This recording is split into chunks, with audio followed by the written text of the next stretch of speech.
Chapter 1: Ancient History and Early Peoples.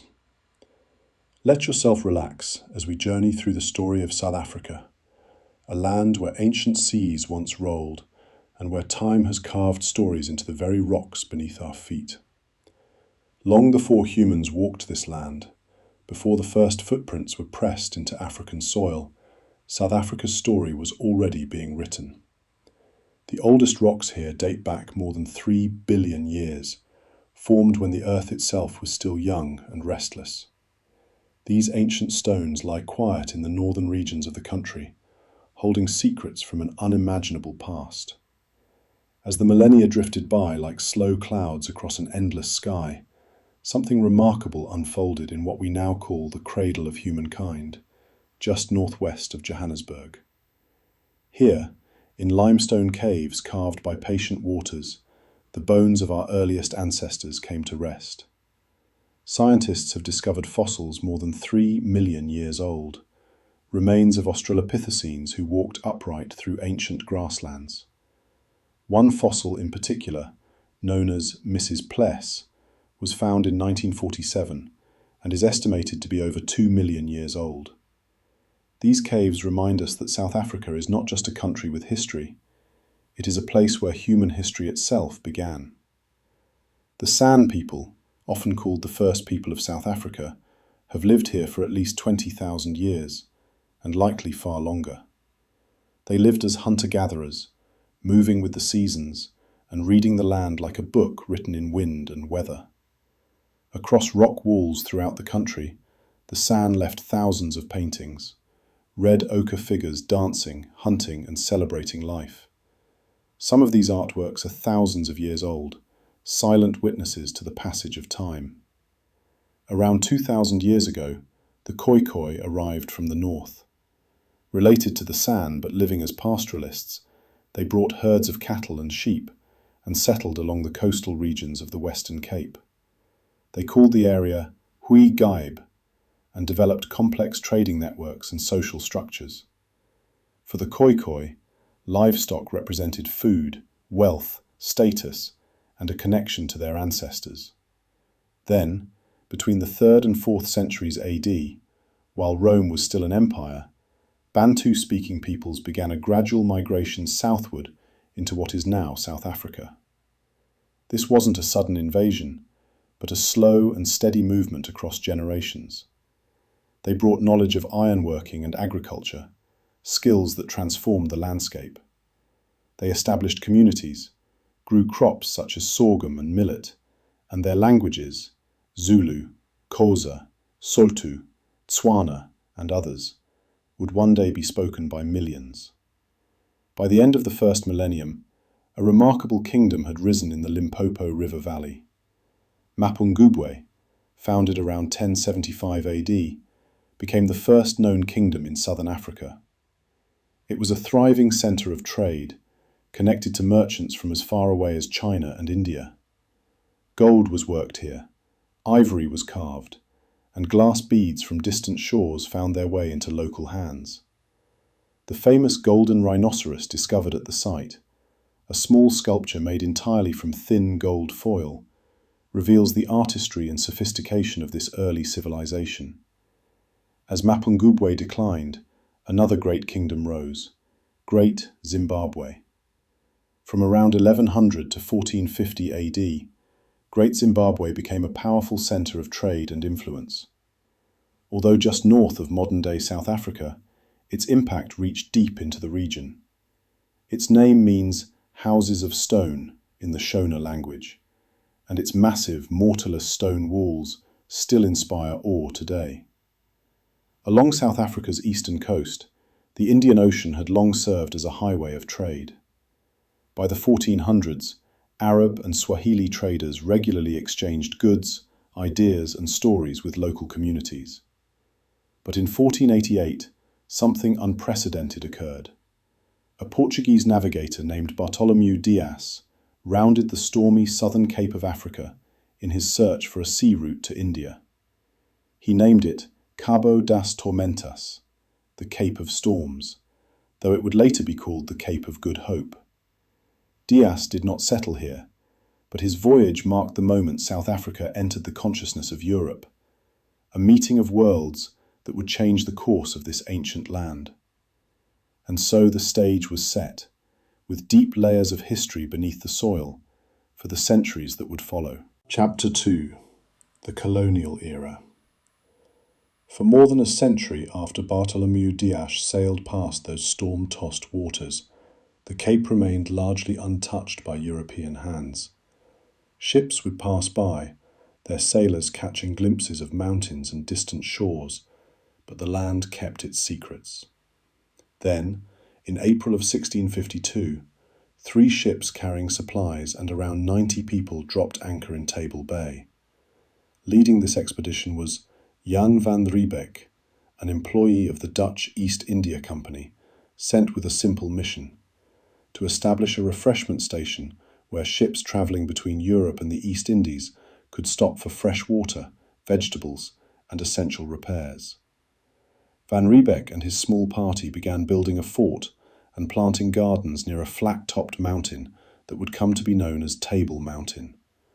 The settlement was never intended to be a colony, merely a practical stop along a long ocean route. But as anyone who has watched a seed grow knows, small beginnings can become something far greater than intended. That tiny refreshment station, that handful of gardens beneath the mountain, would grow into Cape Town, and the European presence in South Africa would spread like roots seeking water. The Dutch settlers, who would come to be known as Boers, meaning farmers, needed land to cultivate and livestock to tend. This brought them into increasing contact, and eventually conflict, with the Khoikhoi people who had lived in these coastal regions for centuries. Between 1659 and 1677, a series of wars erupted, the Khoikhoi Dutch Wars, as the indigenous people fought to protect their land and their way of life. Tragically, smallpox arrived with European ships, and in 1713, a devastating epidemic swept through the Khoikhoi population, killing thousands and forever altering the balance of power in the region. As the settlement expanded, the Dutch East India Company found itself needing more labour for the growing farms and for work in Cape Town itself. Beginning in 1658, just 6 years after the settlement was founded, enslaved people began arriving at the Cape. They came from Madagascar, Mozambique, India, Indonesia, Ceylon, and other regions linked to Dutch trading networks. Torn from their homelands, these enslaved men, women, and children would shape South African culture in profound and lasting ways. Their languages, their cooking, their music, and their extraordinary resilience became woven into the fabric of what would become Cape Malay culture and the Afrikaans language itself. By the mid-1700s, the frontier of European settlement was pushing ever eastward and northward.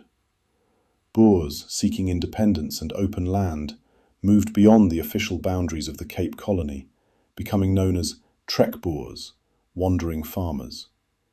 In 1779, along the Great Fish River in the Eastern Cape, these expanding settlers encountered the Amahosa people, Bantu-speaking communities who had lived in the region for generations.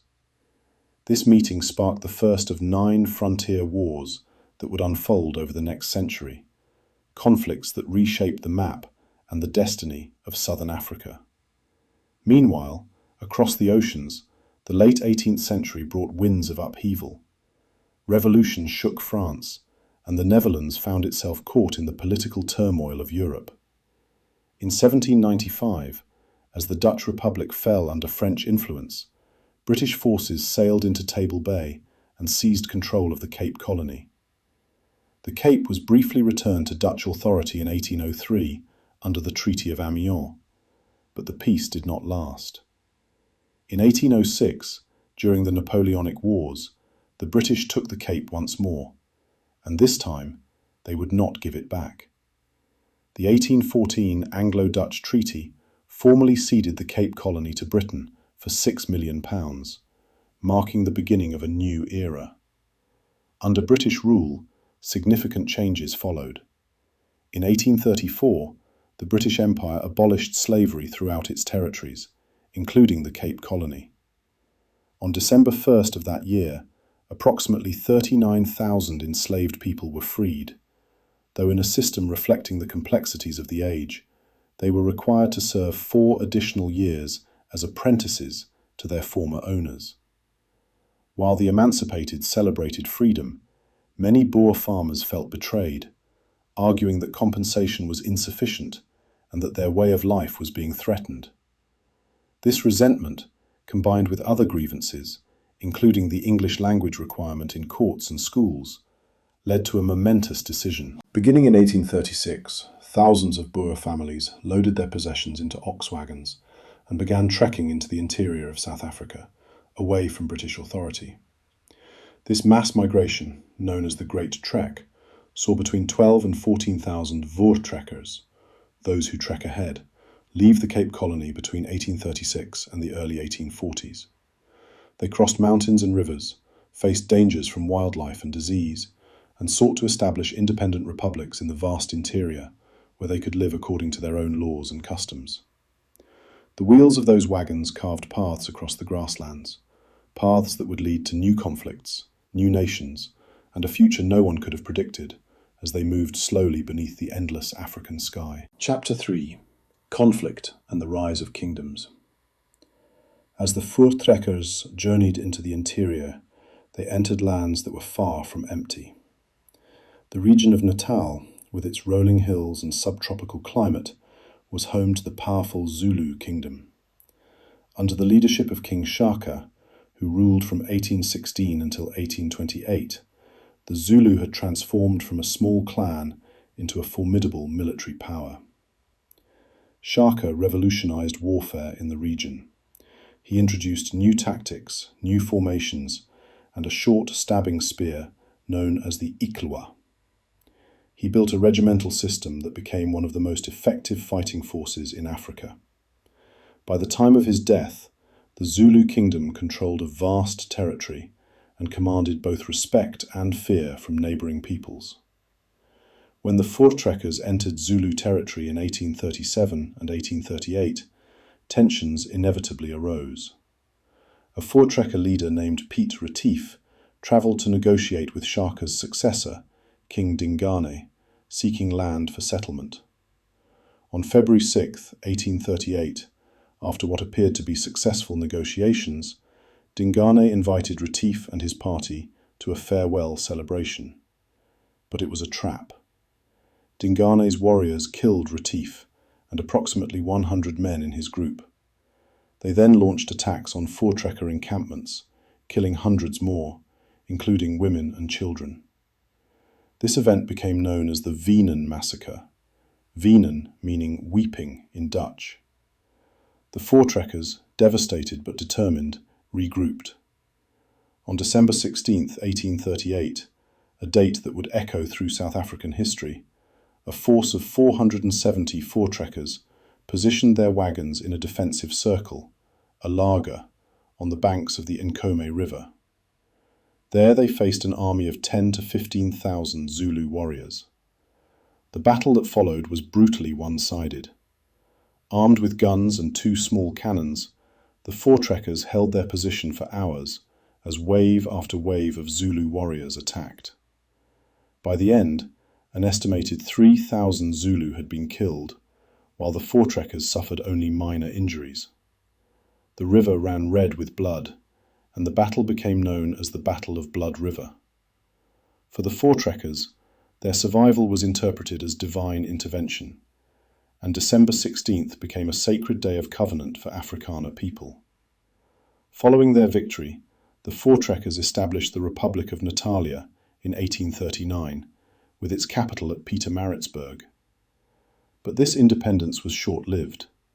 The British, wary of Boer expansion and determined to maintain strategic control of the region, annexed Natalia in 1843, absorbing it into the Cape Colony. Many voortrekkers, once again unwilling to live under British rule, chose to leave, trekking back over the Drakensberg Mountains into the interior highlands. In the vast grasslands of the interior, Far from British interference, the Voortrekkers succeeded in establishing independent republics. In 1852, the British recognised the South African Republic, also known as the Transvaal, through the Sand River Convention. 2 years later, in 1854, the Orange Free State was established and recognised as independent through the Bloemfontein Convention. These two Boer republics, alongside the British-controlled Cape Colony and Natal, created a patchwork of territories that would define South Africa's political landscape for decades. Life in the new republics was hard, but free, at least for the Boer settlers. They established farms, built simple churches, and created constitutions shaped by their religious beliefs and their desire for independence. But beneath the soil they ploughed, beneath the grasslands where their cattle grazed, something extraordinary lay hidden, something that would change everything. In 1867, a farmer's child in the Northern Cape found a shiny stone while playing near the Orange River. The stone was passed from hand to hand and eventually examined by a travelling trader. It turned out to be a diamond, a 21.25 carat gem, later known as the Eureka diamond. What followed was a transformation. Within months, thousands of prospectors from around the world descended on the region. A frantic diamond rush erupted. The settlement of Kimberley sprang up almost overnight, a chaotic, bustling mining town where fortunes were made and lost in the red earth. Among those drawn to Kimberley in 1871 was an 18-year-old English immigrant named Cecil John Rhodes. Sickly but ambitious, Rhodes began buying up diamond claims. By 1888, he had consolidated most of the mines under a single company, De Beers Consolidated Mines. It would go on to control the majority of the world's diamond production. Rhodes became enormously wealthy, but his ambitions stretched far beyond personal fortune. He dreamed of British expansion across Africa, from the Cape to Cairo, and he used his wealth to pursue that vision relentlessly. Yet even this rush of diamonds would be overshadowed by an even greater discovery. In 1886, an Australian prospector named George Harrison found gold-bearing reef on a farm called Langlaagte on the Witwatersrand Ridge near present-day Johannesburg. This was the largest gold reef ever discovered in the world. Within months, a tent city materialized and rapidly grew into Johannesburg, a metropolis born of gold fever. Prospectors, merchants, labourers and fortune seekers flocked from every corner of the globe, transforming the Transvaal from a quiet farming republic into the richest territory in Africa almost overnight. The earth had given up its treasures, glittering stones and gleaming metal that would reshape nations and destinies, drawing the world's attention to this land at the southern tip of Africa. Chapter 4: War and Union. The discovery of gold transformed the Transvaal Republic in ways its founders could never have imagined. The Uitlanders, foreigners in Afrikaans, flooded into the region, and soon they outnumbered the Boers themselves. By the mid-1890s, Johannesburg had grown into a cosmopolitan city of over 100,000 people, a chaotic mix of languages, cultures, and ambitions. The Uitlanders brought wealth and expertise, but they also brought demands. They wanted voting rights, representation, and a say in how the Transvaal was governed. President Paul Kruger, leader of the Transvaal and a staunch defender of Boer independence, refused. He feared that granting the Uitlanders full rights would mean losing control of the republic that the Voortrekkers had fought so hard to establish. These tensions suited Cecil Rhodes, who by 1890 had become Prime Minister of the Cape Colony. Rhodes and his associates began plotting to overthrow Kruger's government. On December 29, 1895, a force of about 500 armed men, led by Rhodes's friend Dr. Leander Starr Jameson, invaded the Transvaal from Bechuanaland, intending to spark an uprising among the Uitlanders. The plan was a spectacular failure. The Jameson raid, as it became known, was quickly crushed by Boer forces, with Jameson and his men captured within days. The raid humiliated Rhodes, who was forced to resign as Prime Minister, but more importantly, it poisoned relations between the British and the Boers beyond repair.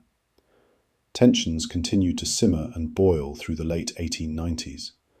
Negotiations failed, ultimatums were issued and rejected, and on October 11, 1899, war finally erupted. The Second Boer War, also called the South African War, would last nearly 3 years and proved to be one of the British Empire's most costly conflicts. The Boers, skilled horsemen and marksmen familiar with the land, initially overwhelmed British forces with guerrilla tactics. In what became known as Black Week in December 1899, the British suffered 3 major defeats in a single week, shocking the Empire and the world. The British responded by sending massive reinforcements. Eventually, nearly 450,000 British and colonial troops would serve in South Africa, facing Boer forces that never numbered more than about 88,000 men. As the war dragged on, the British adopted a scorched earth policy to deprive the Boer guerrillas of supplies and support. Farms were burned, crops destroyed, and livestock slaughtered across vast stretches of the countryside. The fertile valleys and peaceful farmlands became blackened wastelands, and the smoke from burning homesteads rose like offerings to a bitter sky. To prevent civilians from aiding the Boer fighters, the British established concentration camps, a term that would gain terrible significance in the 20th century. Into these camps, British forces forcibly removed Boer women, children and elderly people, as well as many black Africans who had lived and worked on Boer farms. The conditions in these camps were appalling. Overcrowding, poor sanitation, inadequate food and disease created a humanitarian catastrophe. By the war's end, approximately 28,000 Boer civilians, mostly women and children, had died in the camps, along with an estimated 20,000 black Africans. The suffering in those camps left scars that would never fully heal. The war finally ground to an exhausted conclusion on May 31, 1902, with the signing of the Treaty of Vereeniging. The Boer republics ceased to exist as independent nations, becoming part of the British Empire. Britain offered £3 million for reconstruction and promised eventual self-government. The treaty marked the end of Boer independence, but it also planted seeds for future compromise and future conflict over who would control South Africa and on what terms. In the aftermath of war, British authorities sought to create a unified South Africa under the Crown. After years of negotiations and constitutional conventions, 4 separate territories, the Cape Colony, Natal, the Transvaal and the Orange Free State, were brought together. On May 31, 1910, exactly 8 years after the treaty that ended the war, the Union of South Africa was born as a self-governing dominion within the British Empire. Louis Botha, a former Boer general, became its first Prime Minister, and the new nation had 3 capitals: Pretoria for administration, Cape Town for the legislature, and Bloemfontein for the judiciary, an unusual arrangement that continues to this day. The new union, however, was built on a troubling foundation. The South Africa Act of 1909, which created the union, effectively excluded black Africans, coloureds, and Indians from meaningful political power. In the Cape Province, a small number of black men who met strict property and education requirements could vote, but elsewhere, only white men could participate in the political process. The Act set South Africa on a path that would increasingly entrench racial separation and white minority rule, despite the fact that black Africans made up the vast majority of the population. The voices of millions would remain unheard in their own land.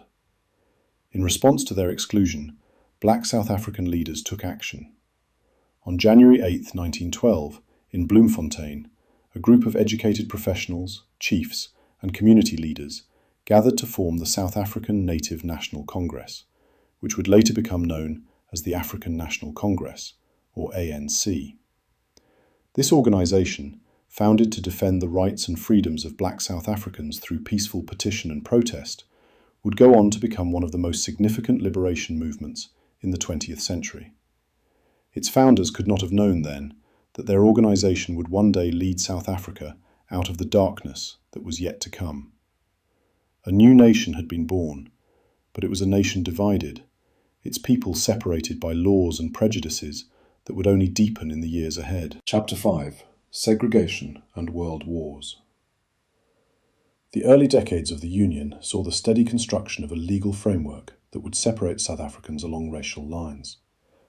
In 1913, just 3 years after the Union's formation, the government passed the Natives' Land Act. This law, which would become one of the cornerstones of racial segregation, reserved 93% of South Africa's land for white ownership, while black Africans, who comprised about 67% of the population, were restricted to the remaining 7%, designated as native reserves. Thousands of black families who had been living and farming on white-owned land suddenly found themselves classified as illegal squatters on the soil where they had lived for generations. They were forced to move, losing homes, livelihoods, and land rights in a massive transfer of property that enriched white farmers and impoverished black communities. When the First World War erupted in Europe in 1914, South Africa, as part of the British Empire, was drawn into the conflict. The decision to support Britain was controversial, particularly among Afrikaners who remembered the Boer War. Nevertheless, under Prime Minister Louis Botha and his deputy Jan Smuts, South African forces fought in several campaigns. They conquered German Southwest Africa, now Namibia, and South African troops served in East Africa, in Egypt, and on the Western Front in France. More than 146,000 South Africans of all races served during the war, with over 12,000 losing their lives.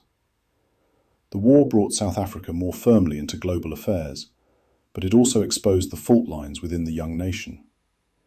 In the years following the First World War, industrialization accelerated, particularly around Johannesburg and the Witwatersrand gold mines. The mines needed labour, and black men from across southern Africa travelled to work deep underground in dangerous conditions for low wages. Meanwhile, white workers, many of them skilled miners, earned far more and jealously guarded their positions. In 1922, when mine owners attempted to cut costs by allowing black workers to perform jobs previously reserved for whites, white miners revolted. The Rand Rebellion, as it became known, saw armed white workers seize control of parts of Johannesburg under the banner "Workers of the World Unite and Fight for a White South Africa," a chilling blend of socialist rhetoric and racial supremacy. Prime Minister Jan Smuts deployed the military, using artillery and even aircraft to suppress the rebellion. Over 200 people died in the fighting before order was restored. The political landscape shifted in 1924 when the National Party, led by J.B.M. Hertzog, came to power in coalition with the Labour Party. Hertzog's government pursued what it called the civilised labour policy, which explicitly favoured white workers over black workers in employment, particularly in government jobs and state enterprises. This was segregation by another name, a systematic effort to protect white economic privilege while further marginalising black South Africans. The foundation of what would later be called apartheid was being laid, brick by discriminatory brick. As the 1930s progressed, South Africa felt the tremors of the Great Depression. Gold, however, proved to be South Africa's salvation during these hard years. While economies around the world collapsed, South Africa's gold production actually increased, providing stability and even prosperity for some. In 1931, South Africa officially gained full legislative independence from Britain through the Statute of Westminster, becoming a sovereign nation in all but name, though still maintaining ties to the British Commonwealth. The country was finding its feet as an independent power, even as it continued to deny independence and dignity to the majority of its own people. When the Second World War began in September 1939, South Africa once again faced a difficult decision. The issue divided Parliament and the nation. Prime Minister Hertzog wanted South Africa to remain neutral, but his deputy Jan Smuts argued for supporting Britain. The matter came to a vote in Parliament on September 4, 1939, just days after Germany invaded Poland. By a narrow margin of 80 votes to 67, Parliament voted to enter the war on the side of the Allies. Herzog resigned, and Smuts became Prime Minister, leading South Africa into another global conflict. South Africa's contribution to the Allied war effort was substantial. More than 334,000 South Africans, both white and black, though in segregated units, served in the military during World War II. South African forces fought with distinction in East Africa, North Africa, and Italy. The 6th South African Armoured Division participated in the Italian campaign, fighting from the beaches of Salerno to the Gothic Line. South African pilots flew in the Battle of Britain, and the nation's industrial capacity supported the war effort. Approximately 12,000 South Africans lost their lives in the conflict, their sacrifice part of the global struggle against fascism, even as their own country practiced its own form of racial oppression at home. The world that emerged after 1945 was profoundly different. The United Nations was founded, the Universal Declaration of Human Rights was proclaimed, and colonized peoples across Asia and Africa began demanding their freedom. In South Africa, returning black veterans who had fought for freedom in Europe wondered why they could not have freedom in their own land. The winds of change were beginning to blow across the African continent, but in South Africa, those winds would meet fierce resistance. In 1948, South Africa held a general election that would determine its course for the next half-century. The National Party, now led by D.F. Malan and campaigning on a platform of apartheid, meaning separateness in Afrikaans, won a narrow victory against Jan Smuts and the United Party. The National Party had received only 37% of the popular vote, but won a majority of seats due to the electoral system, which excluded non-white voters entirely. The party's victory, achieved with support primarily from rural Afrikaners and white workers who feared economic competition from black South Africans, would lead to the systematic institutionalization of racial segregation and white supremacy on a scale unprecedented in the modern world. The stage was set for the darkest chapter in South Africa's modern history, a period when the divisions that had always existed would be written into law, enforced by the state, and defended with increasing brutality. South Africa's contribution to the Allied war effort was substantial. More than 334,000 South Africans, both white and black, though in segregated units, served in the military during World War II. South African forces fought with distinction in East Africa, North Africa, and Italy. The 6th South African Armoured Division participated in the Italian campaign, fighting from the beaches of Salerno to the Gothic Line. South African pilots flew in the Battle of Britain, and the nation's industrial capacity supported the war effort. Approximately 12,000 South Africans lost their lives in the conflict, their sacrifice part of the global struggle against fascism, even as their own country practiced its own form of racial oppression at home. The world that emerged after 1945 was profoundly different. The United Nations was founded, the Universal Declaration of Human Rights was proclaimed, and colonized peoples across Asia and Africa began demanding their freedom. In South Africa, returning black veterans who had fought for freedom in Europe wondered why they could not have freedom in their own land. The winds of change were beginning to blow across the African continent, but in South Africa, those winds would meet fierce resistance. In 1948, South Africa held a general election that would determine its course for the next half-century. The National Party, now led by D.F. Malan and campaigning on a platform of apartheid, meaning separateness in Afrikaans, won a narrow victory against Jan Smuts and the United Party. The National Party had received only 37% of the popular vote, but won a majority of seats due to the electoral system, which excluded non-white voters entirely. The party's victory, achieved with support primarily from rural Afrikaners and white workers who feared economic competition from black South Africans, would lead to the systematic institutionalization of racial segregation and white supremacy on a scale unprecedented in the modern world. The stage was set for the darkest chapter in South Africa's modern history, a period when the divisions that had always existed would be written into law, enforced by the state and defended with increasing brutality. Chapter 6. The Apartheid System. The National Party moved swiftly to implement its vision of apartheid. Between 1948 and 1953, the government passed a series of laws that would define South African life for decades. The Population Registration Act of 1950 classified every South African by race, white, coloured, Indian or native, often tearing apart families where members were classified differently. The Group Areas Act of the same year designated specific areas where each racial group could live and own property, leading to the forced removal of hundreds of thousands of people from their homes. The Prohibition of Mixed Marriages Act and the Immorality Act made marriage and intimate relationships across racial lines illegal. These weren't just laws, they were an attempt to engineer society itself, to separate people who had lived side by side for generations. One of apartheid's most devastating laws came into effect in 1953. The Bantu Education Act. This law placed black education under government control and deliberately provided inferior schooling. The architect of this policy, Hendrik Verwoerd, who would later become Prime Minister, openly stated that there was no place for black Africans in European society above certain forms of labour, and that education should prepare them for this limited role. The Act closed most mission schools that had provided quality education to black students and replaced them with a system designed to produce compliant workers rather than critical thinkers. Entire generations would be denied the tools they needed to reach their full potential. In 1955, in the township of Kliptown, near Johannesburg, representatives from across South Africa's diverse communities gathered for the Congress of the People.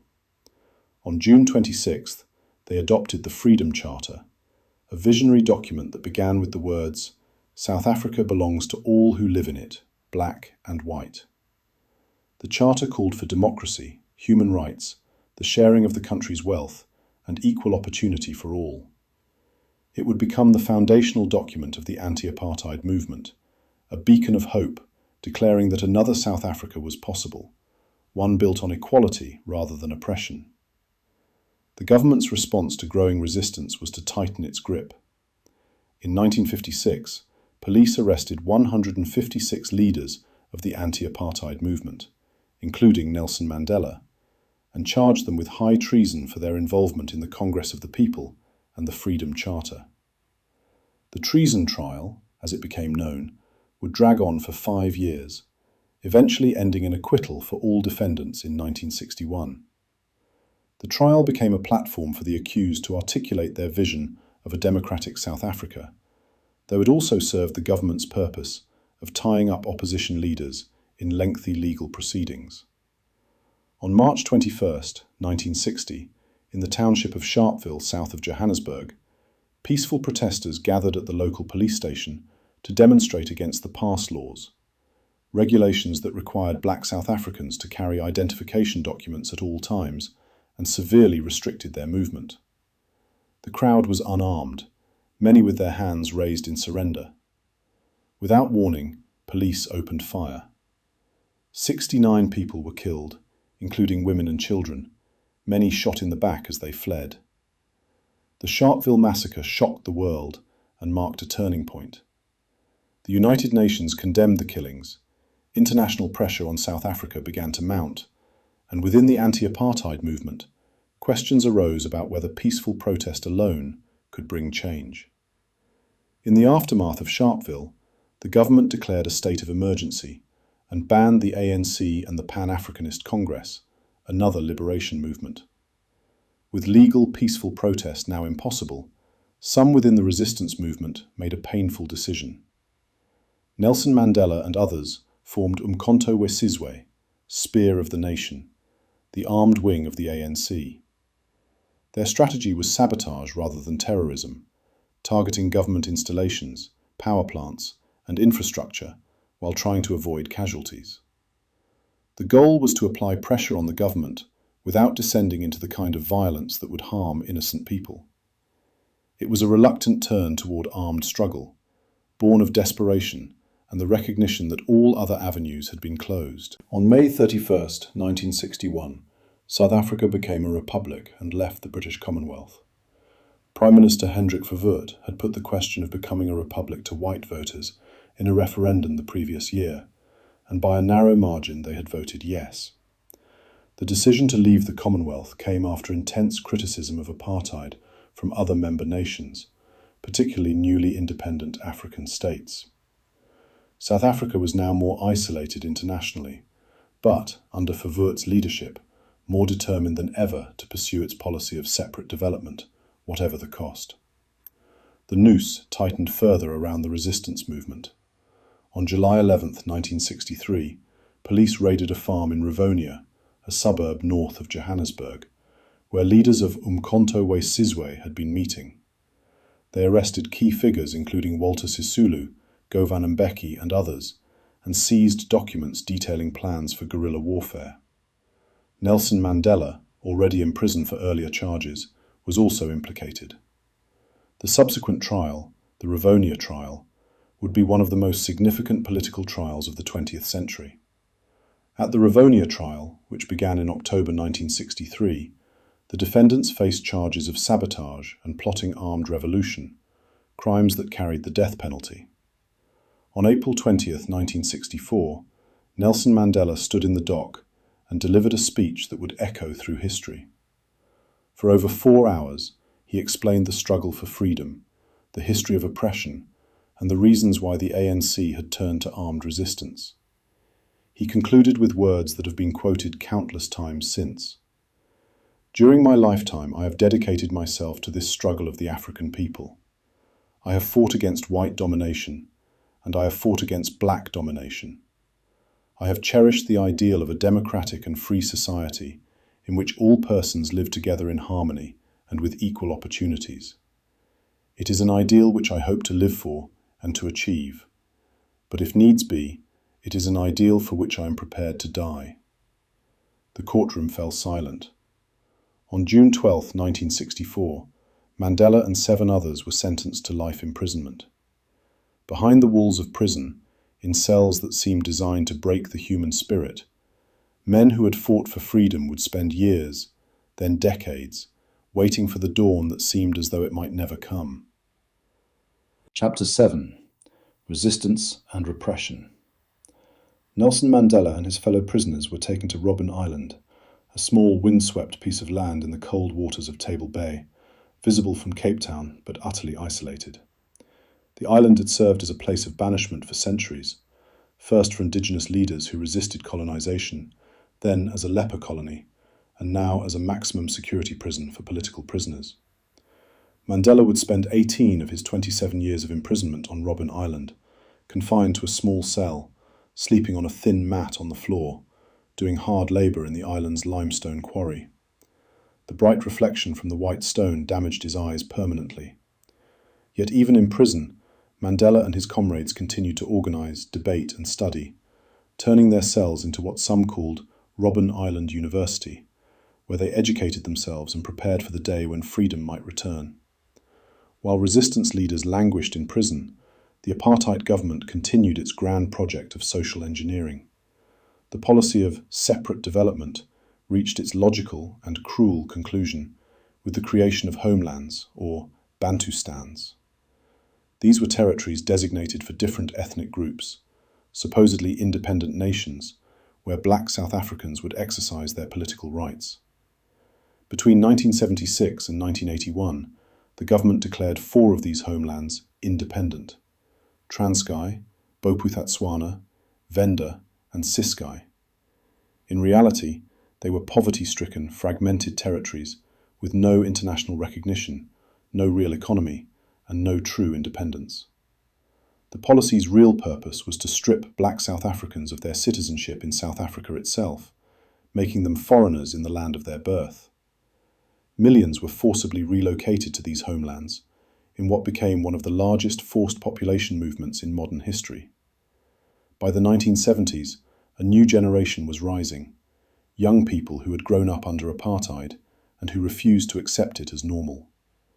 On June 16, 1976, thousands of black students in Soweto, the sprawling township outside Johannesburg, marched in protest against the government's policy requiring that Afrikaans, the language of their oppressors, be used as the medium of instruction in their schools. The students were peaceful, many were just children, but police responded with tear gas and gunfire.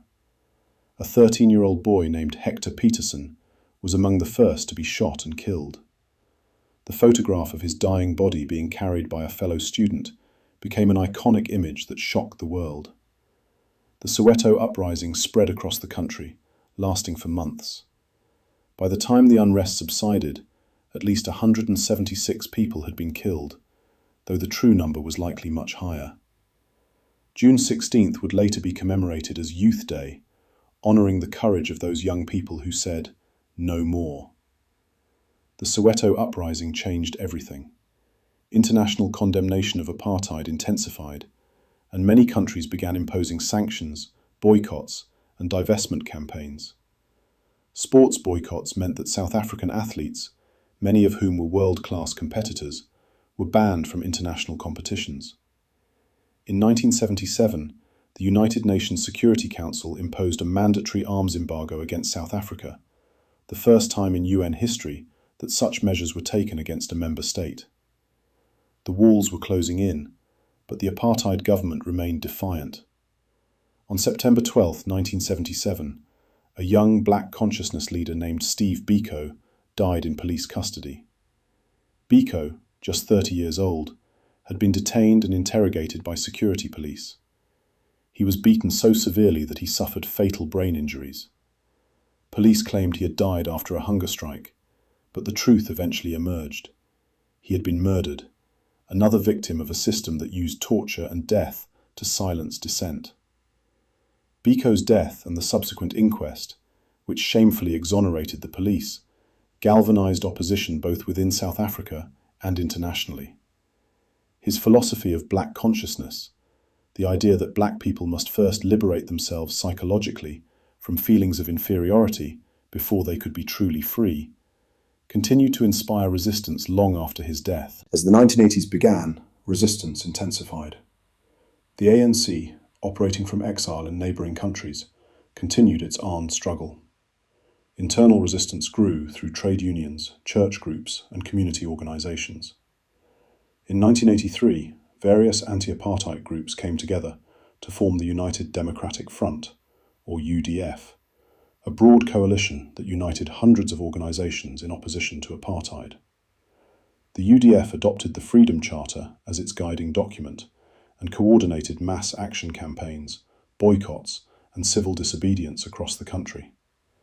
The state responded with increasing violence, and South Africa descended into what amounted to a low-level civil war.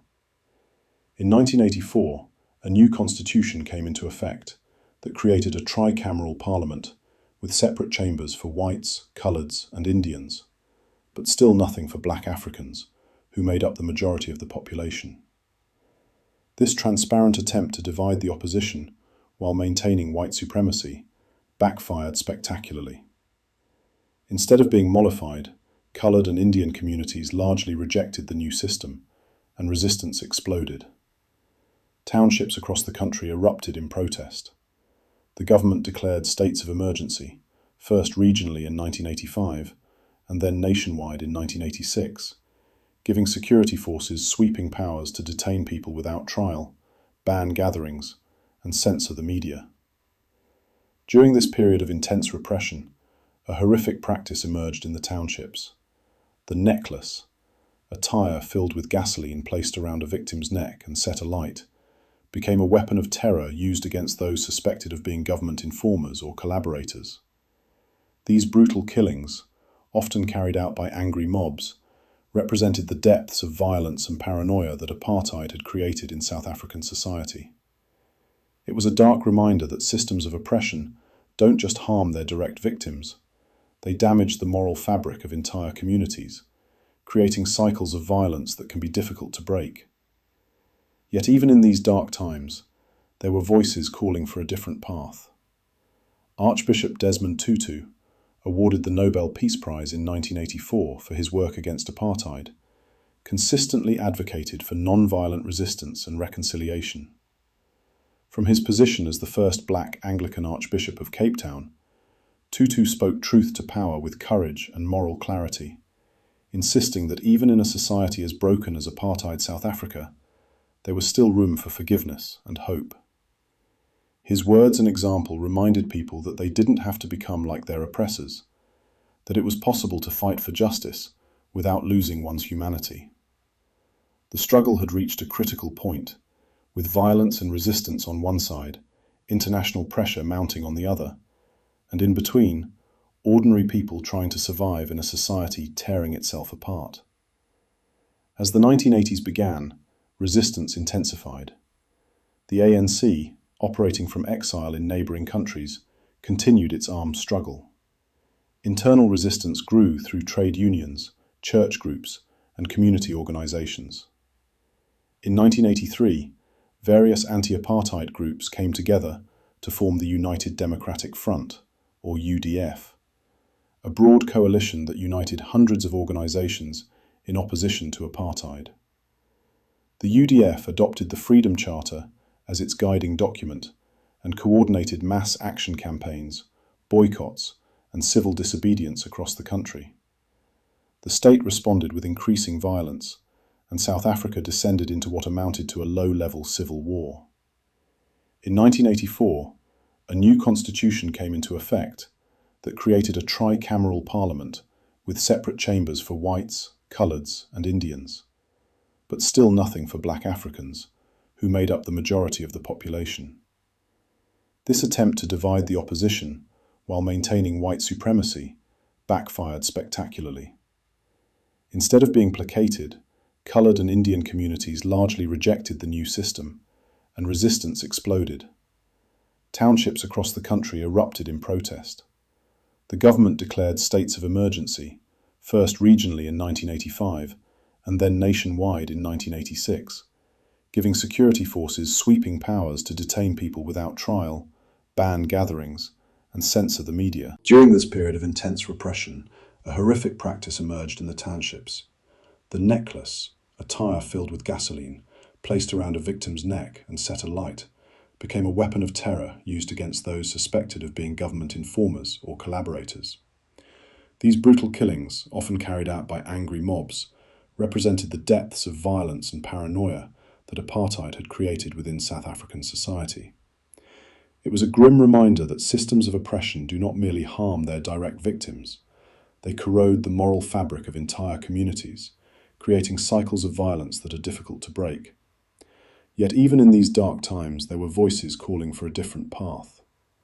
Archbishop Desmond Tutu, awarded the Nobel Peace Prize in 1984 for his work against apartheid, consistently advocated for non-violent resistance and reconciliation.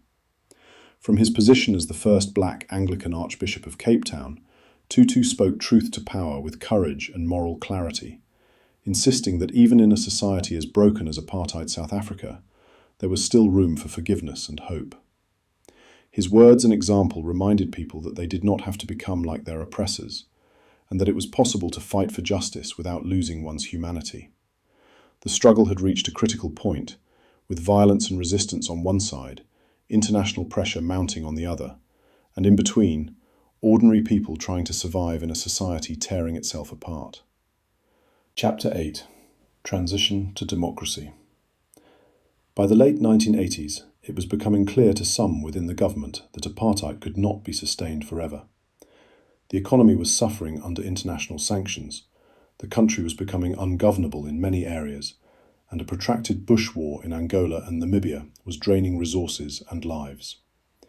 In 1989, President P.W. Botha, the hardline leader known as the Great Crocodile, suffered a stroke and was replaced by F.W. de Klerk. De Klerk came from the heart of the National Party establishment, but he understood that fundamental change was necessary.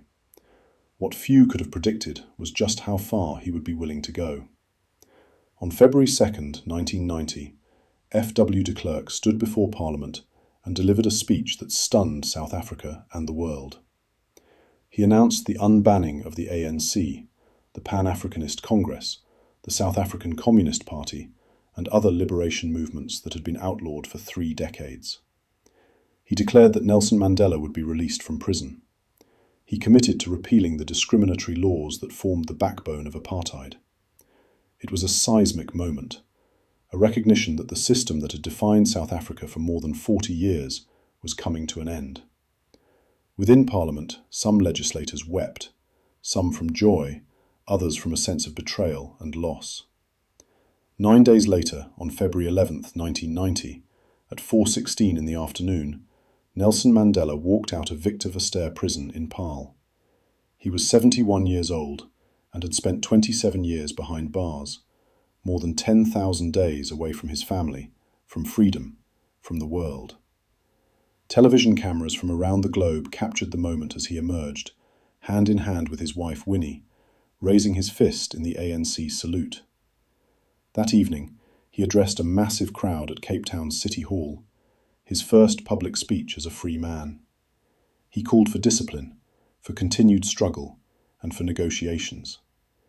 "I stand here before you not as a prophet," he said, "but as a humble servant of you, the people." His release symbolized the beginning of the end of apartheid, though no one knew yet how the transition would unfold or how much blood would still be spilled along the way. The years between 1990 and 1994 were a time of hope mixed with terrible violence.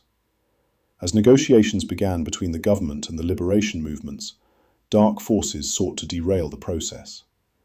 A shadowy third force, elements within the security establishment, worked to foment violence between different groups, particularly between the ANC and the Inkatha Freedom Party, a Zulu nationalist organization led by Mangosuthu Buthelezi.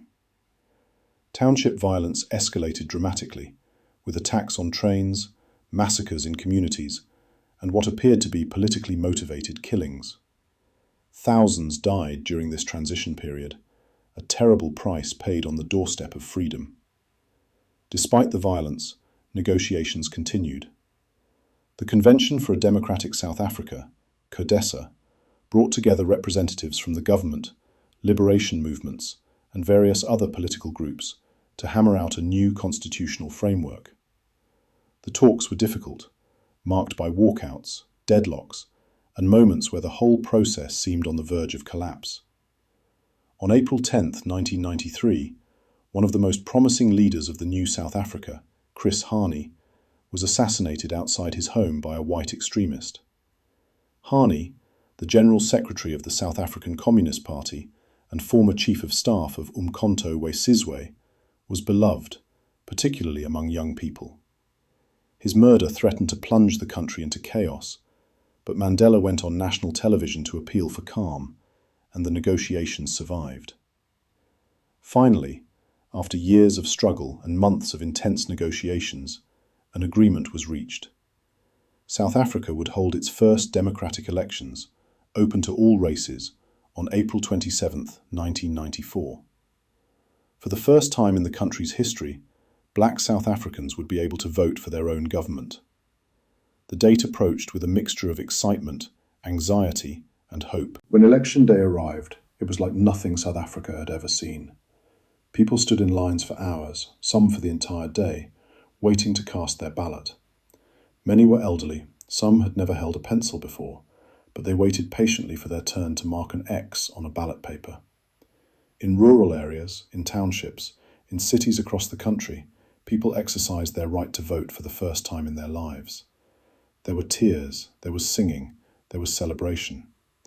The election took several days to complete, with over 22 million votes cast. When the results were finally announced, the ANC had won 62.65% of the vote, the National Party 20.39%, and the Inkatha Freedom Party 10.54%. South Africa would have a coalition government, but the ANC held a decisive majority.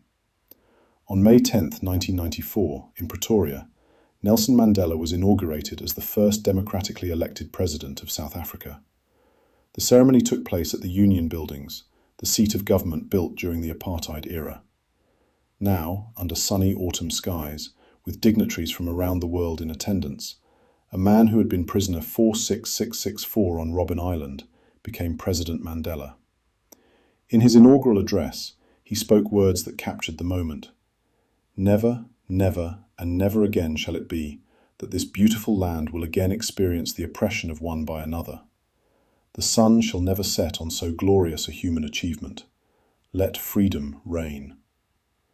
South African military jets flew overhead in formation, trailing smoke in the colours of the new South African flag: red, blue, green, black, yellow and white, symbolising all the people of the Rainbow Nation. Mandela's government faced enormous challenges. Apartheid had left deep scars: economic inequality, poor education, inadequate housing, and communities traumatised by decades of oppression. To address the painful legacy of the past, the government established the Truth and Reconciliation Commission in 1995, chaired by Archbishop Desmond Tutu. The TRC was an unprecedented experiment in restorative justice. Perpetrators of gross human rights violations could apply for amnesty if they made full disclosure of their crimes. Victims could tell their stories, and in many cases, face those who had harmed them. The Commission held hearings across the country, creating a public record of apartheid's horrors. It was painful, controversial, and imperfect, but it represented an attempt to deal with the past honestly, rather than simply burying it. South Africa had crossed a threshold that few countries ever face: the peaceful transition from oppression to democracy, from division to unity. The road ahead would not be easy, but for the first time in generations, it was a road that all South Africans could walk together. Chapter 9: Democratic Era and Challenges. One of the early triumphs of the new democratic South Africa came in 1995, when the country hosted the Rugby World Cup. Rugby had long been seen as a symbol of Afrikaner culture and white supremacy, with the national team, the Springboks, representing everything that many black South Africans had fought against. But President Mandela saw an opportunity for reconciliation. He donned the green Springbok jersey with the number 6, the number of the team's captain Francois Pienaar, and attended the final match. On June 24, 1995, at Ellis Park Stadium in Johannesburg, South Africa defeated New Zealand in one of the greatest upsets in rugby history. When Mandela presented the trophy to Pienaar, the stadium, filled with both black and white South Africans, erupted in unity. It was a powerful symbol of the new nation, a moment captured in the phrase, "one team, one country." Sport, which had divided South Africa for so long, had become a tool for bringing people together. South Africa's new constitution, adopted on December 10, 1996, was one of the most progressive in the world. It enshrined human rights and dignity for all people, explicitly protecting equality, regardless of race, gender, sex, pregnancy, sexual orientation, age, disability, religion, or belief. It was one of the first constitutions in the world to specifically protect LGBTQ+ rights. The Constitution created a constitutional court as the highest court in the land for constitutional matters, with its seat in a remarkable building in Johannesburg, constructed partly from bricks salvaged from the old Fort Prison complex, where political prisoners, including Mahatma Gandhi and Nelson Mandela, had once been held. The Constitution represented the ideals that South Africans had fought for: a nation built on rights, not race. In 1999, South Africa held its second democratic elections, and the transition was a crucial test of the young democracy. Nelson Mandela, who had always insisted he would serve only one term as president, kept his word. On June 16, 1999, appropriately Youth Day, Thabo Mbeki was inaugurated as South Africa's second democratically elected president. Mbeki, who had been Mandela's deputy and had spent decades in exile working for the ANC, brought a different style of leadership. An intellectual and strategist, he focused on economic development and African renewal. The peaceful transfer of power from one democratically elected president to another was a milestone that showed South Africa's democracy was taking root. South Africa's diversity is reflected in its languages. The country recognizes 11 official languages, the most of any nation in the world. These include English, Afrikaans, Zulu, Xhosa, Sotho, Tswana, Pedi, Venda, Tsonga, Swazi, and Ndebele. Each language carries a history and a culture, a way of understanding and expressing the world. This linguistic diversity is both a challenge and a strength, a recognition that the Rainbow Nation is made up of many voices, all deserving of respect. The HIV/AIDS epidemic cast a dark shadow over South Africa's first decades of freedom. By the early 2000s, South Africa had one of the highest rates of HIV infection in the world, with millions affected. The government's response under President Mbeki was tragically inadequate. Mbeki questioned the link between HIV and AIDS and was skeptical of antiretroviral treatments, allowing the epidemic to worsen. Activists, particularly the Treatment Action Campaign led by Zaki Ahmat, fought tirelessly for access to life-saving medications. Eventually, under pressure from civil society and after constitutional court rulings, the government began providing antiretroviral therapy. But the delay cost hundreds of thousands of lives, a painful reminder that democracy alone does not guarantee good governance. In December 2007, the ANC held its national conference in Polokwane to elect new leadership. In a dramatic and contested election, Jacob Zuma defeated sitting President Thabo Mbeki for the position of ANC president, effectively determining who would be the country's next leader. Zuma's victory represented a shift in South African politics, appealing to those who felt the benefits of democracy had not reached them quickly enough. In 2008, Mbeki was recalled by the ANC and resigned as president. The following year, Zuma became South Africa's fourth democratically elected president. On December 5, 2013, South Africa and the world mourned the passing of Nelson Mandela. He died at his home in Johannesburg at the age of 95, surrounded by family. For 10 days, the nation paused to remember the man who had led them from darkness into light. His memorial service at FNB Stadium brought together presidents, prime ministers, and ordinary citizens from around the globe. President Barack Obama delivered a eulogy, praising Mandela as the last great liberator of the 20th century. Mandela was laid to rest in his childhood village of Kunu in the Eastern Cape, the hills where he had played as a boy, welcoming him home one final time. His legacy, choosing forgiveness over vengeance, reconciliation over retribution, remains a compass for a nation still learning to heal.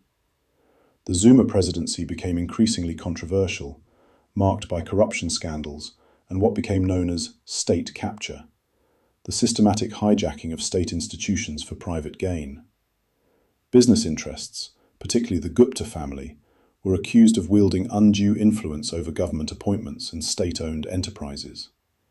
In 2016, the Constitutional Court ruled that President Zuma had violated the Constitution by failing to repay taxpayer money used for upgrades to his private residence at Nkandla. Protests calling for Zuma to step down erupted across the country, uniting citizens from all walks of life in a call for accountability. It was a difficult period that tested South Africa's democratic institutions, but those institutions, the courts, the media, civil society, proved remarkably resilient. In February 2018, facing a vote of no confidence, Jacob Zuma resigned as president under pressure from his own party. He was succeeded by Cyril Ramaphosa, a former trade union leader, businessman, and one of the chief negotiators of South Africa's democratic transition. Ramaphosa came to power promising to root out corruption and restore good governance. His task was enormous: rebuilding institutions, restoring public trust, and addressing the deep inequalities that still plagued the nation more than 2 decades after apartheid's end.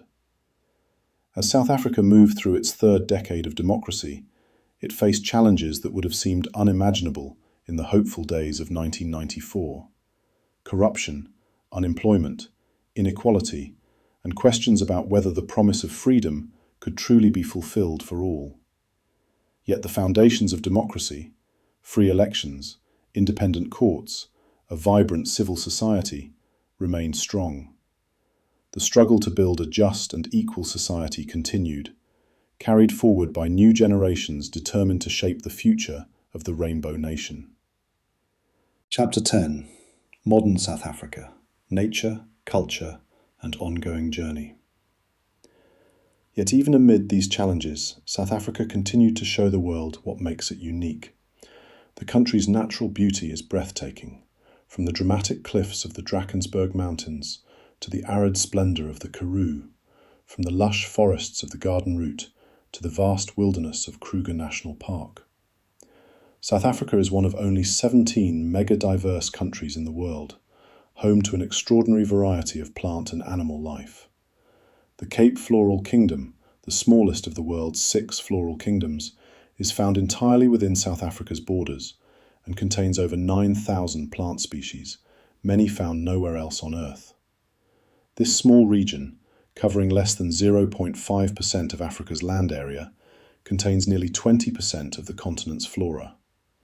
South Africa is the only country in the world to have voluntarily given up nuclear weapons.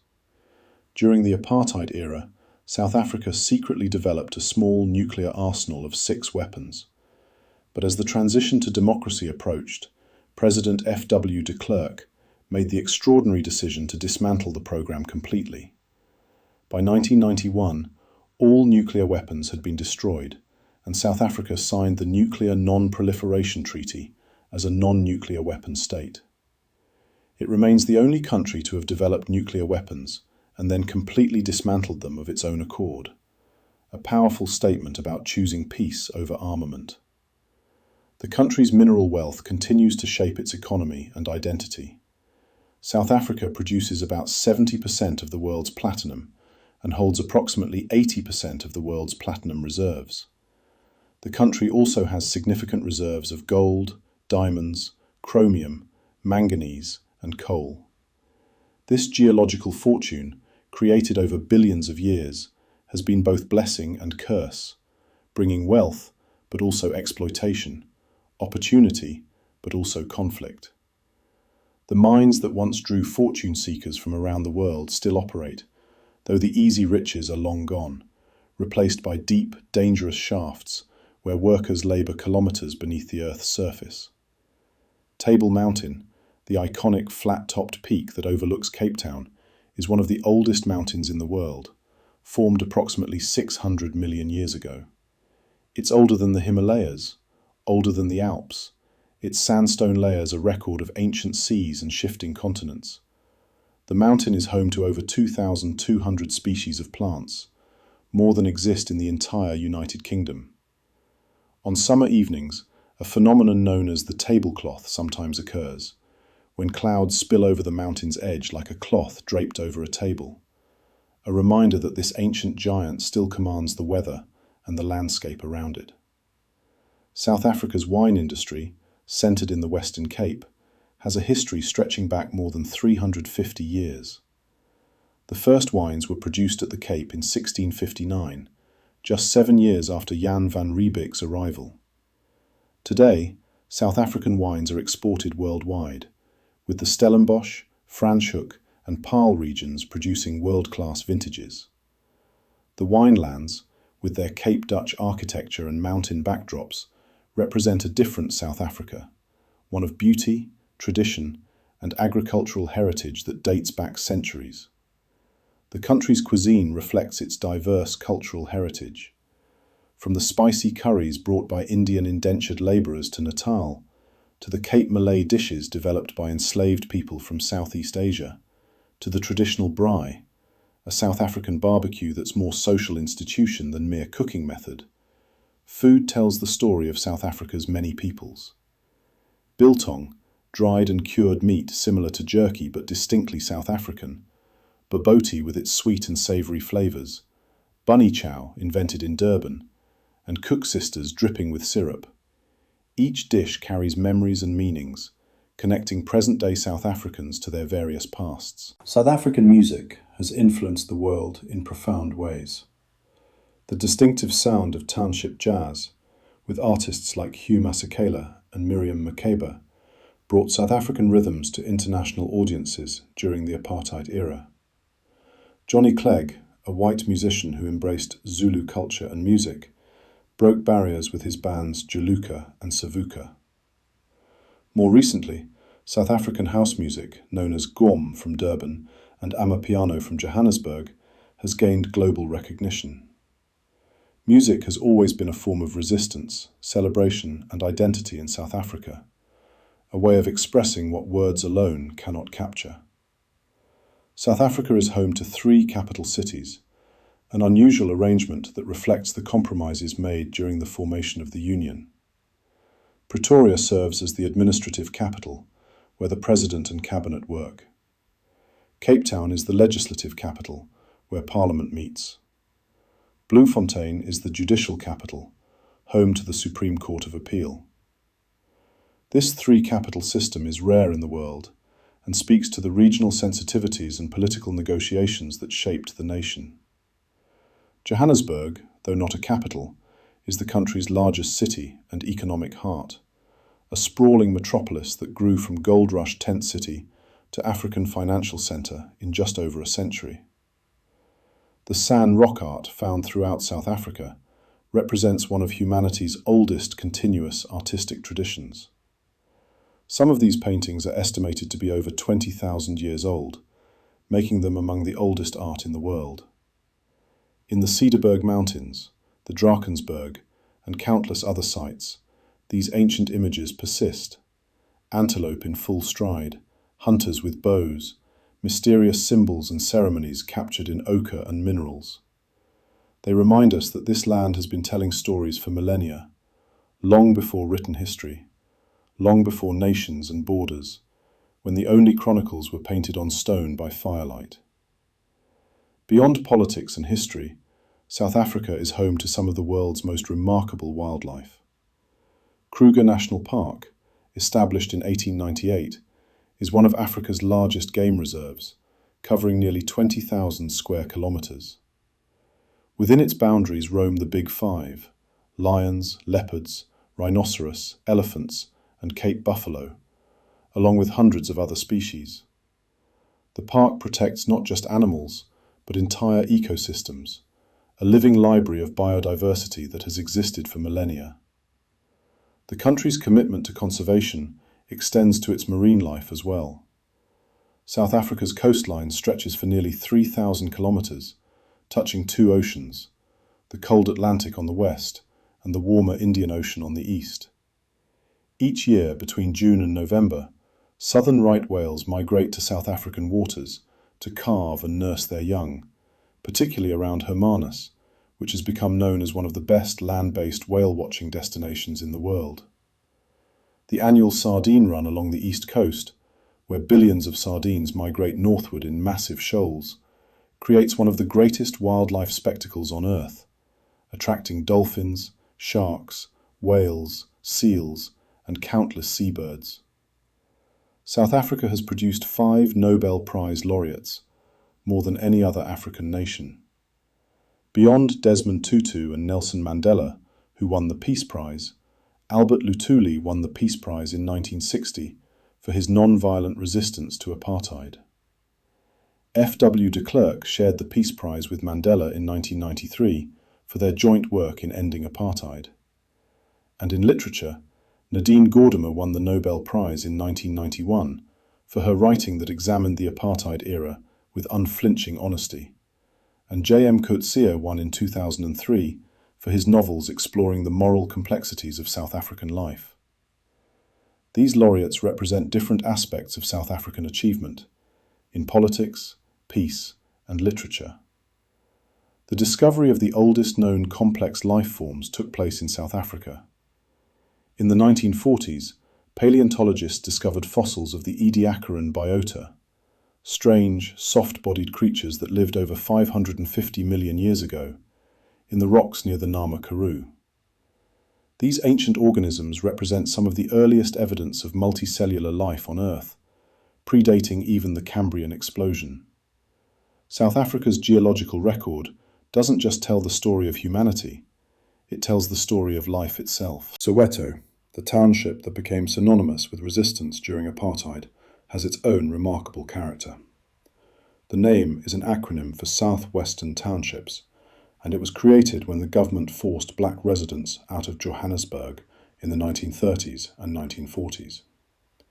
Today, Soweto is home to over 1.3 million people and has produced extraordinary leaders and artists. Remarkably, Vilakazi Street in Soweto is the only street in the world where two Nobel Peace Prize winners have lived.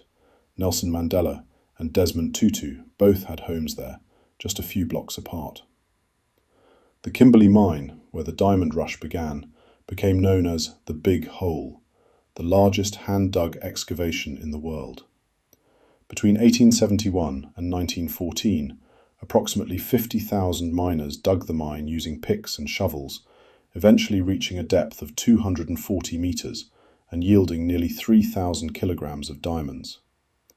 Today, the abandoned mine has partially filled with water, creating an eerie, beautiful landmark that stands as a testament to human ambition and the price paid in labor, lives, and social upheaval for glittering stones. South African English has developed its own unique vocabulary and expressions, influenced by Afrikaans, Zulu, Xhosa, and other languages. Words like bakkie for pickup truck, robot for traffic light, now, meaning soon, and just now, meaning later, reflect the country's linguistic fusion. The phrase Ubuntu, often translated as "I am because we are," captures an African philosophy of interconnectedness and shared humanity that has become part of South Africa's national identity, representing the ideal that individual well-being is tied to collective well-being. The Blombos Cave, located on the southern Cape Coast, has yielded some of the most significant archaeological discoveries about human behavior.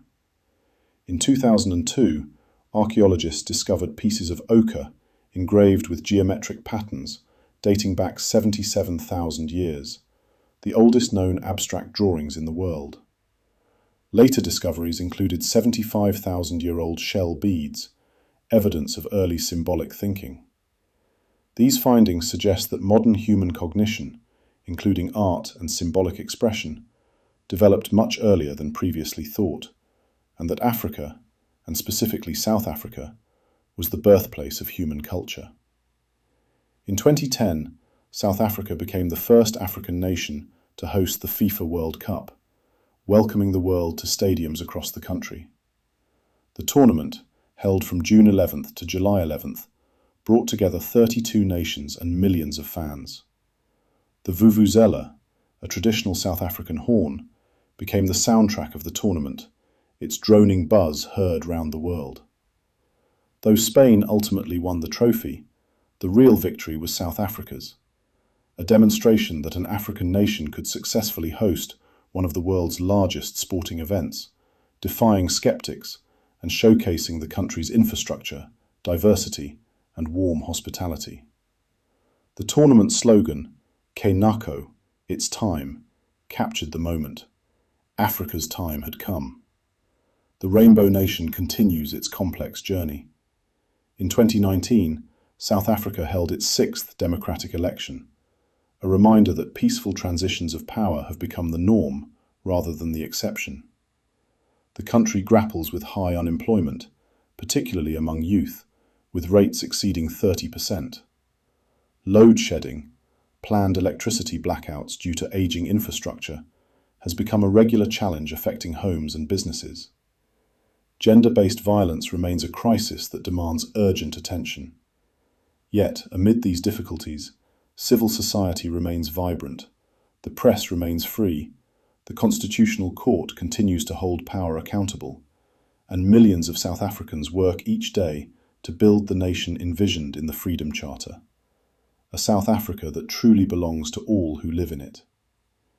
As you drift towards sleep, perhaps you can carry with you the image of South Africa, a land of ancient stones and new beginnings, of mountains that have watched civilizations rise and fall, of people who have suffered and endured and found ways to forgive, of a nation still learning what it means to truly belong to all who live in it, black and white, still reaching toward the ideals written in its constitution, still striving to be the rainbow nation it promised to become on that bright day in May 1994, when freedom finally came to all. From the ancient handprints on cave walls to the ballot boxes of democracy, from the depths of gold mines to the heights of Table Mountain, from the songs sung in 11 languages to the dreams dreamed by millions, South Africa's story continues, written each day by those who call this complicated, beautiful, wounded, hopeful land their home.